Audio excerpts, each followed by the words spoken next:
प्यारे बच्चों, आज हम शुरू कर रहे हैं कक्षा 5 हिंदी का पाठ 15 बिशन की दिलेरी। बच्चों, इस कहानी में एक छोटे लड़के बिशन की पक्षियों के प्रति प्रेम और बहादुरी दिखाई गई है। तो चलिए शुरू करते हैं। सुबह का समय था। पहाड़ों के पीछे से सूरज झांक रहा था। सूरज के झांकने का मतलब है कि सुबह सुबह सूरज निकल रहा था। 10 वर्ष का बिशन घर से बाहर निकल आया और उस समय बिशन, जो कि एक लड़का है और उसकी उम्र है 10 साल, वो अपने घर से बाहर निकला। वह रोज इसी समय इसी रास्ते से कर्नल दत्ता के फार्म हाउस पर जाता है। उसका रोज का एक रास्ता है जिस पर से वह कर्नल दत्ता के फार्म हाउस पर जाता है। कर्नल दत्ता की पत्नी पढ़ाई में उसकी मदद करती है और वह कर्नल दत्ता क्या क्यों जाता है, क्योंकि कर्नल दत्ता की जो पत्नी है वो बिशन की पढ़ाई में मदद करती हैं। फार्म से लगे सेबों के बाग में कीटनाशक दवा का छिड़काव हो रहा था। फार्म हाउस होता है बच्चों, जहाँ पर कि खेती की जाती है, कृषि की जाती है, और उसी में बीच में जब घर बना होता है तो उसे हम कहते हैं फार्म हाउस। तो उस खेती के में जो सेब लगे थे, वहाँ पर सेबों की खेती हो रखी थी।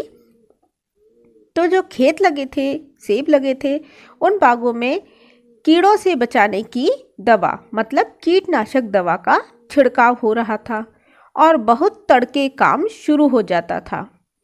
तड़के का मतलब होता है बहुत जल्दी, सुबह सुबह, तो बहुत ही अल सुबह काम शुरू हो जाता था।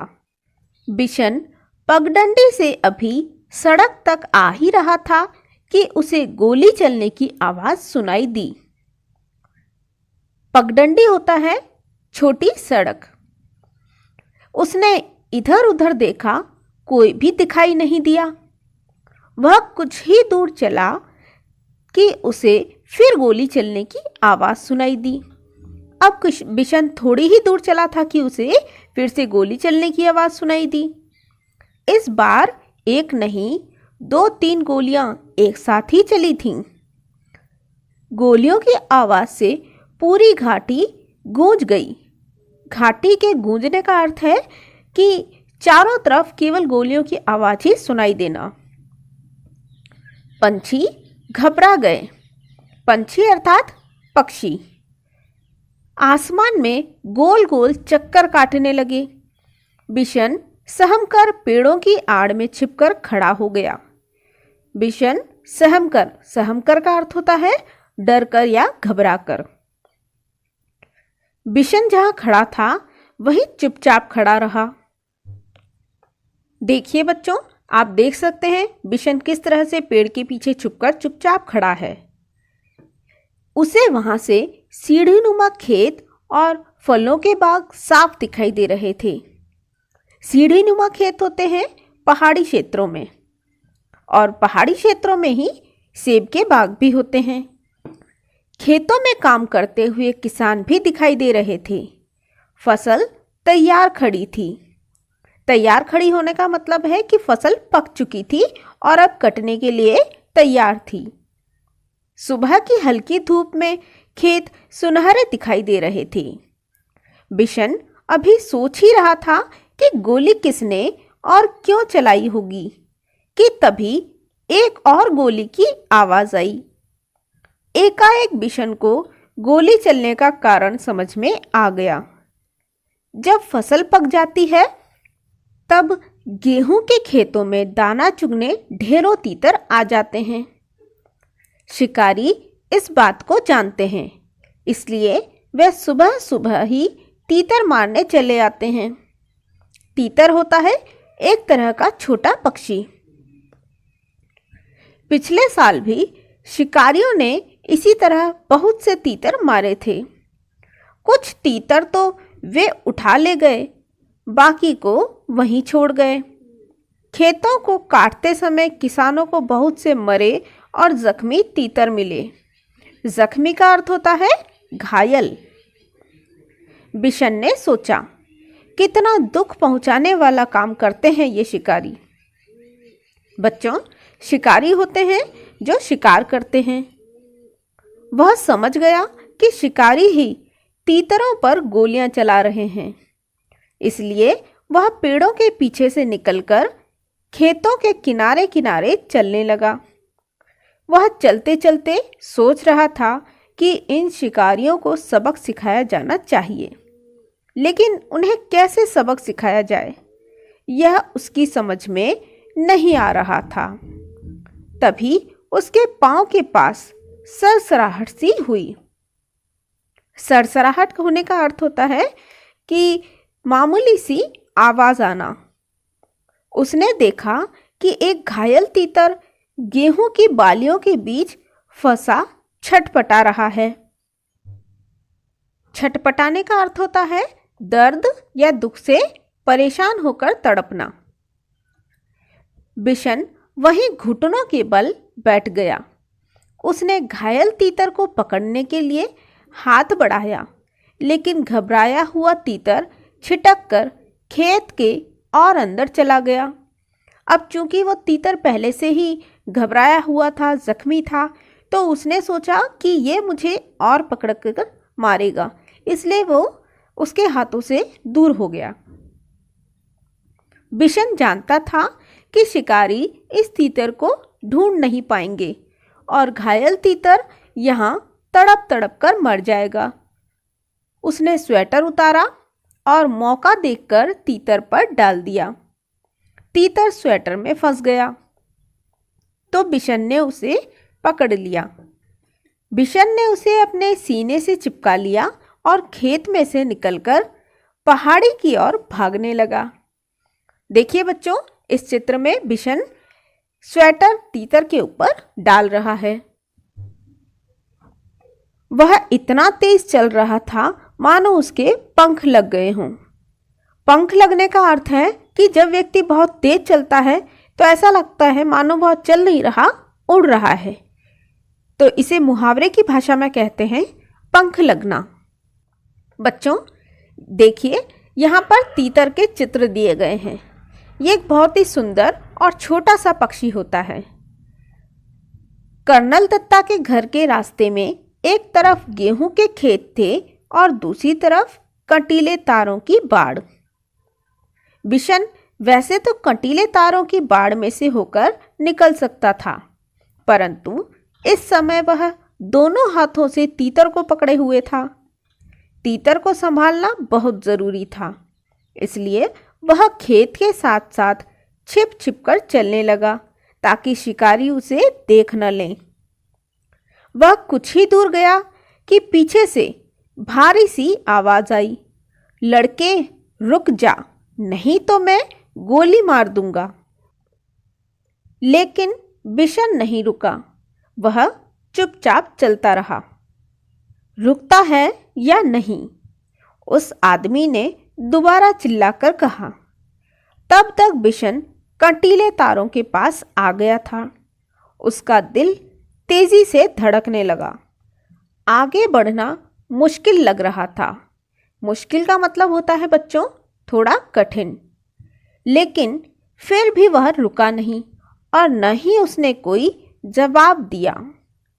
तभी बिशन को भारी भरकम जूतों की आवाज सुनाई दी, जो तेजी से उसके पास आती जा रही थी।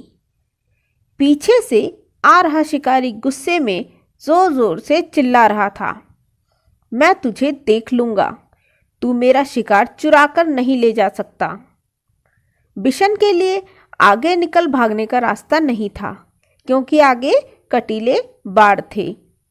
अगर वह सड़क से जाता तो शिकारी को साफ दिखाई दे जाता, इसलिए उसने खेतों के छोटे रास्ते से जाना तय किया। खेतों से आगे के रास्ते में कांटेदार झाड़ियां थी। बिशन उसी रास्ते पर घुटनों के बल चलने लगा। बहुत संभल कर चलने पर भी उसके हाथ पांव पर कांटों की बहुत सी खरोंचें उभर आईं। जब बच्चों हम कांटों पर घुटनों के बल चलते हैं तो कांटे से हमें चोट लग जाती है। ऐसे ही बिशन के हाथ पैरों पर भी कांटों की खरोंचें आ गईं। खरोंचों से खून भी निकलने लगा। उसकी कमीज की एक आस्तीन भी फट गई। वह जानता था कि कमीज फटने पर उसे मां से डांट खानी पड़ेगी, पर बिशन को इस बात का संतोष था कि वह अब तक तीतर की जान बचाने में कामयाब रहा। झाड़ी से बाहर आकर वह सोचने लगा कि कैसे पहाड़ी के कोने से फिसलकर नीचे पहुंचा जाए, लेकिन उस कोने में घास बहुत ज़्यादा थी और ओस के कारण फिसलन भी। बिशन थक कर वहीं एक किनारे बैठ गया। अभी वह बैठा ही था कि उसे पांवों की आहट सुनाई दी। आहट सुनते ही वह उठकर दौड़ पड़ा। दौड़ते दौड़ते वह आधी पहाड़ी पार कर चुका था। उसके कपड़े पसीने से तरबतर हो गए। पसीने से तरबतर होने का मतलब है कि पसीने से कपड़ों का पूरी तरह से भीग जाना। फिर भी वह रुका नहीं और किसी तरह कर्नल दत्ता के फार्म हाउस के पिछवाड़े पहुंच ही गया। पिछवाड़े का अर्थ होता है बच्चों पीछे का स्थान। पिछवाड़े दरवाज़ा खुला था। उसने ताड़ के पेड़ का सहारा लिया और फार्म हाउस के अंदर पहुंच गया। तीतर को वह बड़ी सावधानी के साथ अपने सीने से लगाए हुए था। फार्म हाउस में खामोशी थी। बस रसोई घर से प्रेशर कुकर की सीटी की आवाज़ आ रही थी। मुर्गियां अभी अपने दड़बे में थीं। मुर्गियों के रहने का स्थान कहलाता है दड़बा, और गुलाबचंद सामने का बरामदा साफ कर रहा था। अचानक कर्नल साहब का अल्सेशियस कुत्ता जोर जोर से भौंकने लगा। वह किसी अजनबी को देखकर ही इस तरह भौंकता है। बिशन समझ गया कि शिकारी इधर ही आ रहे हैं। उसने इधर उधर देखा ताकि वह तीतर को कहीं अच्छी तरह से छिपा सके। एक और शेड के नीचे बहुत सारा कबाड़ पड़ा था। कबाड़ होता है बच्चों कचरा या वो चीज़ें जो अब हमारे काम की नहीं हैं। उसी में एक टूटी टोकरी बिशन को दिखाई दे गई। ये ठीक है सोचते हुए उसने तीतर को टोकरी में रखकर स्वेटर से ढक दिया। घायल तीतर घबराया हुआ था, इसलिए वह चुपचाप पड़ा रहा। तीतर को छुपाने के बाद बिशन ने सोचा कि अब बाहर चलकर देखना चाहिए, पर वह शिकारियों के सामने भी नहीं पड़ना चाहता था, इसलिए उसने छत पर चढ़कर बैठना ठीक समझा। बिना सीढ़ी के छत पर चढ़ना उसके लिए बहुत आसान काम था। वह अक्सर इस शेड की ढलवा छत के सहारे ऊपर चढ़ जाता था। ढलवा का अर्थ होता है बच्चों जो थोड़ी तिरछी हो। बिशन लकड़ी के खंबे पर बंदर की तरह छलांग लगाकर लटक गया और ऊपर की ओर खिसकते खिसकते छत पर जा पहुंचा। खपरेल की ढलावदार छत थी, इसलिए वह चिमनी के पीछे छिपकर बैठ गया ताकि वह किसी और को दिखाई न दे, लेकिन वह स्वयं सब कुछ देख सके। उसने देखा कि दो शिकारी इधर ही चले आ रहे हैं और उनको देखकर कर्नल साहब का अल्सेशियन कुत्ता जोर जोर से भौंक रहा है। कर्नल ने कुत्ते को डांटा, चुप रहो, पर वह न माना। पिछले दोनों पांवों पर खड़े हो वह उछल उछल कर भौंकने लगा। वे दोनों शिकारी करीब आ गए तो कर्नल ने रौबदार आवाज में पूछा, कौन हो तुम? यहाँ किस लिए आए हो? साहब, हम शिकारी हैं, हर साल यहाँ शिकार के लिए आते हैं। अच्छा, तो तुम ही लोगों की गोलियों की आवाज़ें गूंज रही थी सुबह से? जी हाँ, हमारे पास लाइसेंस वाली बंदूकें हैं। सरपंच माधो सिंह भी हमें जानता है। तो तुम हर साल तीतरों का शिकार करते हो? कर्नल ने मजाक सा उड़ाते हुए कहा। जी हाँ, तीतर भी मार लेते हैं कभी कभी। अभी अभी एक लड़का हमारे शिकार तीतर को लेकर आपके यहाँ आ छिपा है। हम उसे ही ढूंढ रहे हैं। अच्छा, तुम तो इतने सारे तीतर मारते हो, उनका क्या करते हो? कर्नल साहब ने पूछा। सीधी सी बात है साहब, खाते हैं, दूसरे शिकारी ने जवाब दिया। फिर कुछ रुककर बोला, अब तो उस लड़के को ढूंढवा दीजिए साहब, वह इधर ही कहीं छुप गया है।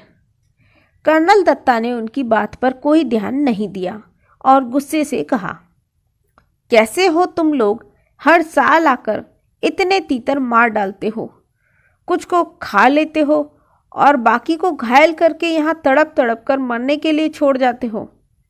जब फसल कटती है तब ढेरों मरे हुए तीतर मिलते हैं।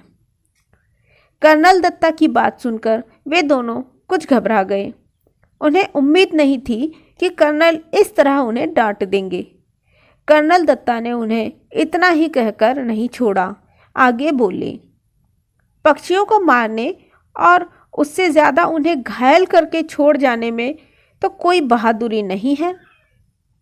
अब तुम दोनों यहाँ से जा सकते हो। यहाँ तुम्हारा कोई तीतर वितर नहीं है। अब जाते क्यों नहीं, खड़े क्यों हो?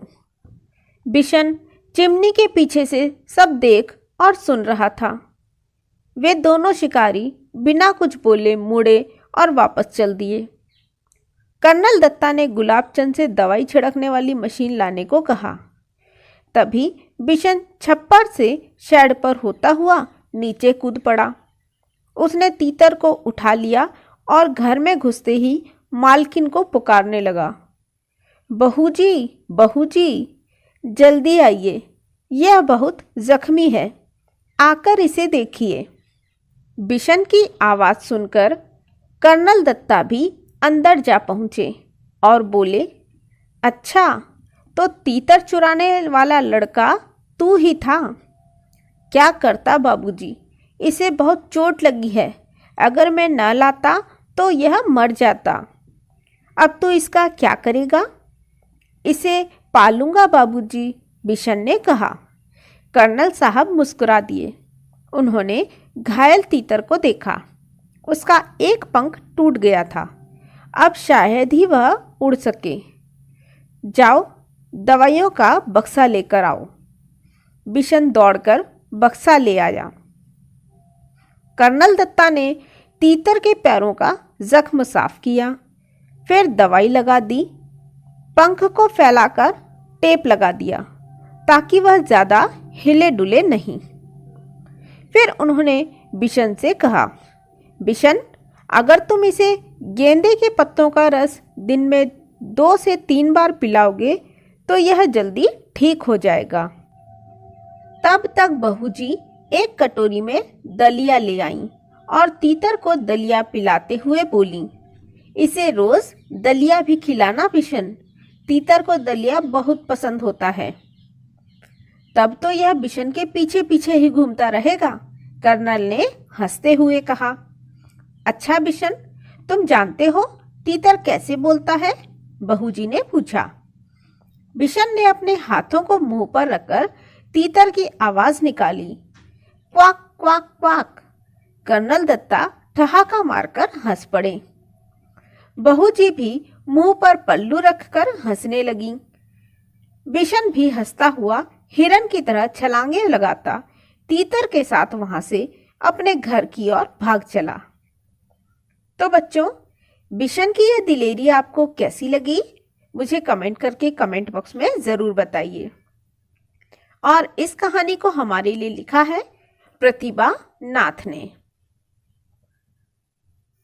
अगर आपको ये वीडियो पसंद आया है तो वीडियो को लाइक करें, चैनल को सब्सक्राइब करें और मेरे नए वीडियोस से अपडेट होने के लिए बेल आइकन को प्रेस करें।